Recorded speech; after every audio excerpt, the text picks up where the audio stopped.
নবীর জন্মদিনকে কেন্দ্র করে কোন ধরনের বেদাত যারা করবে, এই বেদাত ইসলাম সমর্থন করে না, বরং ওই বেদাতের ঠিকানা হবে জাহান্নাম। সহিহ বুখারীর বর্ণনা 2697 নম্বর হাদিস। রাসূলুল্লাহ সাল্লাল্লাহু আলাইহি সাল্লাম বলেন, মান আহদাসা ফি আমরিনা হাদা মা লাইসা ফিহি ফাহুয়া রাদ্দুন।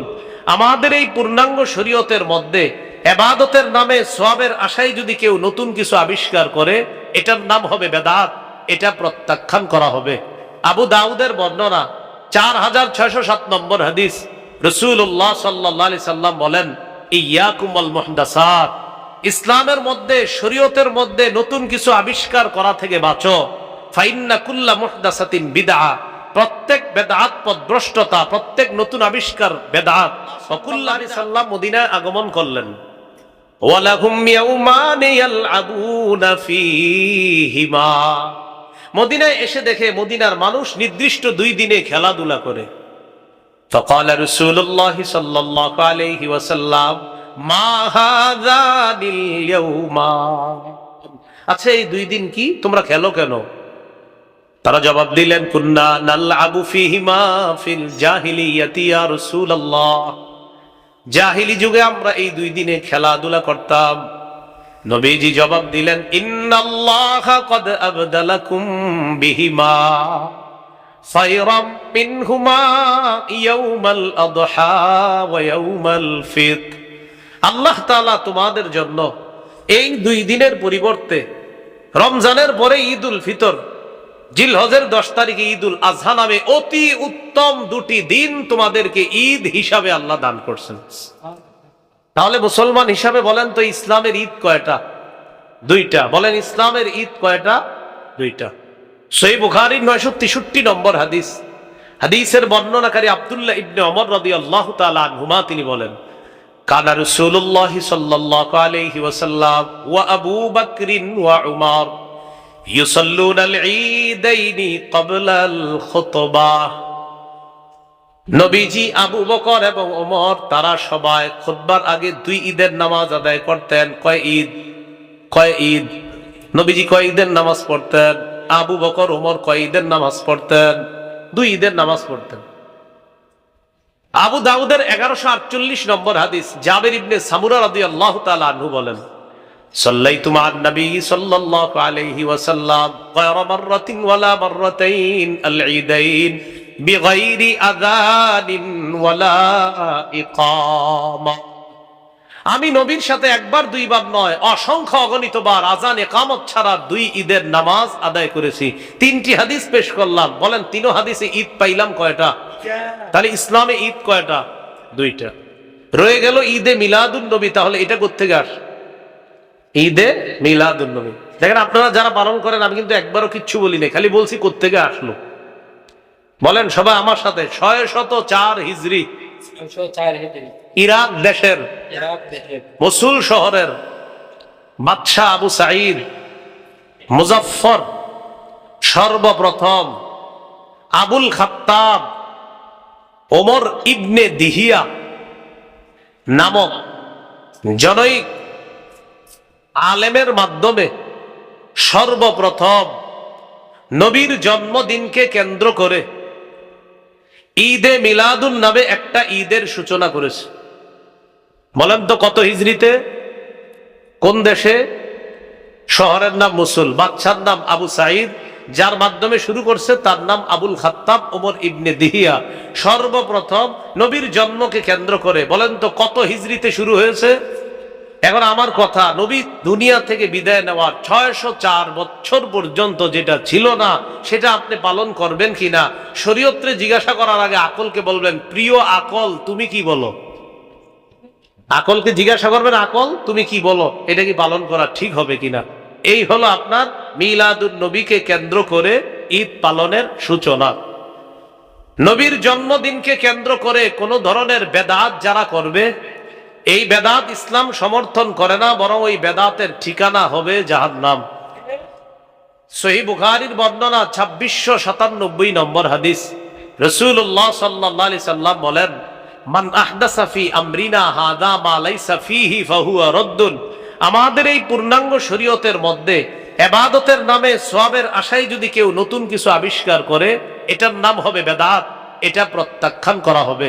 আবু দাউদের বর্ণনা 4607 নম্বর হাদিস, রাসূলুল্লাহ সাল্লাল্লাহু আলাইহি সাল্লাম বলেন, ইয়াকুম ওয়াল মুহদাসাত, ইসলামের মধ্যে, শরীয়তের মধ্যে নতুন কিছু আবিষ্কার করা থেকে বাঁচো। ফাইন্না কুল্লা মুহদাসাতিন বিদআ, প্রত্যেক বেদাত পথভ্রষ্টতা, প্রত্যেক নতুন আবিষ্কার বেদাত। ওয়া কুল্লা বিদআতিন দালালা, প্রত্যেক বেদাত পথভ্রষ্টতা। ওয়া কুল্লা দালালাতিন ফিন্নার, প্রত্যেক পথভ্রষ্টতার ঠিকানা হলো জাহান্নাম। বলি নাউযুবিল্লাহ। বেদাত করে আর যারা বলে যে এই বেদাত করতে আমার ভালো লাগে, অনেক মানুষ বেদাত করে, এলাকার ইমাম ওলামায়ে কেরাম যারা আছে এদেরকে আইসা বলে, হুজুর আপনারা বলেন এটা বেদাত, কিন্তু এটা করলে তো আমার দিলে একটা হিট আসে, চোখে পানি আসে। বেদাত করলে কি আসে? চোখে পানি আসে। দিলে কি আসে? হিট আসে। আমি আপনাদের কাছে জানতে চাই, কেউ যদি নাটক সিনেমা দেখে আইসা বলে একটা ইমোশনাল মুভি দেখছি, আজকে সিনেমা দেখছি, এটা দেখা চোখে পানি আসছে, হ্যাঁ? সিনেমা দেখা যদি বলে চোখে পানি আসছে, সিনেমা যায়? কোন কর্মকাণ্ড করে কেউ যদি বলে চোখে পানি আসে, এটাও যেমন জাহান্নামী কাজ। নাটক সিনেমা দেখে চোখে পানি আসা, এটাও জাহান্নামী কাজ। এই কথা মনে রাখবেন। এই জন্য বেদাত করার পর এটা ভালো লাগলে মনে করতে হবে ইমানের মধ্যে সমস্যা আছে। ইমাম মালিক রহমতুল্লাহি আলাইহি বলেন, মানিবতাদা ফিল ইসলামি বিদআতান ইয়ারাহা হাসানা ফাকাদ জামা আন্না মুহাম্মাদান খানার রিসালা। কেউ যদি ইসলামের মধ্যে কোনো বেদাত করে আর এটাকে উত্তম মনে করে, সে কেমন যেন এই দাবি করলো মুহাম্মদ সাল্লাল্লাহু আলাইহি সাল্লাম তার নবুয়তের দায়িত্ব পালনে ত্রুটি করে গেছে। সে আসছে নতুন করে এই দায়িত্ব পরিপূর্ণ করার জন্য। তাই প্রিয় ভাইয়েরা, মিলাদুন নবী এগুলাকে কেন্দ্র করে কোনো ধরনের বেদাত আমরা করব না। রাসূল সাল্লাল্লাহু আলাইহি সাল্লাম দুনিয়াতে এসেছেন, অবশ্যই আমরা খুশি, এতে কোনো সন্দেহ নাই। কিন্তু নবীজি সাল্লাল্লাহু আলাইহি সাল্লামের আগমনে আমাদের খুশির প্রকাশ হবে শরীয়তের আলোকে। শরীয়তের বাহিরে কোনো খুশি প্রকাশ করা, এটার নাম হবে বেদাত। নবীজি পূর্ণাঙ্গ শরীয়ত রেখে গিয়েছেন, নবীর পূর্ণাঙ্গ আনুগত্য করাটাই হবে নবীজিকে পেয়ে আপনি সবচেয়ে খুশি। যেই উম্মত 5 ওয়াক্ত নামাজ পড়ে, নবীর সুন্নতগুলা যথাযথভাবে পালন করে, এই উম্মত এই দাবি করতে পারে যে আমার নবীকে পেয়ে আমি এই কারণে খুশি যে আমি 5 ওয়াক্ত নামাজ নবীর মাধ্যমে পেলাম। আমার নবীকে পেয়ে এই জন্য আমি খুশি, আমি আমার নবীর কারণে জেনেছি খাবারের শুরুতে বিসমিল্লাহ পড়া সুন্নত। মসজিদে ঢুকার সময় আল্লাহুম্মা ফতাহলি আবওয়াবা রাহমাতিক, আমার নবীকে পাওয়ার কারণে আমি এগুলা শিখছি যে মসজিদে ঢুকার সময় আল্লাহকে বলে, আল্লাহ আমার জন্য আপনার রহমতের সবগুলা দরজা খুলে দেন। এই সুন্দর দোয়াটা আমার নবী শিখাইছে, তাই নবী পেয়ে আমি খুশি। বের হওয়ার সময় বলি, আল্লাহুম্মা ইন্নী আসআলুকা মিন ফাদলিক, আল্লাহ এতক্ষণ তো মসজিদে আপনার রহমতের মধ্যে ছিলাম, বাহিরে আবার গুনাহের জগতে চলে যাচ্ছি, আল্লাহ আপনার অনুগ্রহ আপনার কাছে চাই। নবীর মাধ্যমে এই সুন্দর দোয়া শিখছি। খানার শুরুতে বলি বিসমিল্লাহি ওয়া আলা বারাকাতিল্লাহ, আল্লাহর বরকতের সাথে আল্লাহর নামে খাবার শুরু করলাম। বরকতওয়ালা খাদ্য এটা যে খাওয়া যায়, এটা আমার প্রিয় নবী আমাকে শিখাইছে, তাই এই নবী পেয়ে আমি খুশি। তাহলে খুশি প্রকাশ শরীয়তের মধ্যে। বলেন কিসের মধ্যে হতে হবে?